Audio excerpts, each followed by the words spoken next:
So let's go back to that pillar of work-life balance a little bit, because I think there's a lot of Yeah, misconceptions in what let's that do is. it. And I've heard the phrase, I think it was Jack Welch who might have said it, it was like there's no such thing as work-life balance. There's work-life choices, and those choices have Mm. consequences.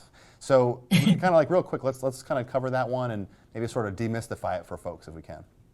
Yeah, of course. So the way I like to break it down, I actually bring in a balance scale. I basically just say, okay, this is how much time we spend at work. Like we go into work early, we spend the 8 hours at work. We then don't we eat, we work through our lunch break. Then we spend overtime. Then we come in on Saturdays. Then we come home and we answer emails. And we see the balance scale going over and more. Yep. And then I go on our lifestyle. I'm going, okay, well, I ate dinner, but I was on the phone the whole time answering work emails. So I go back to Right. that, right? So it's showing the scale of what in sense of priorities, Yes. right? And so when I think of the balance scale of the work-life balance, it's very much where am I setting boundaries and Hmm. priorities throughout my life, right? So how am I able to have dinner with my family and just sit there?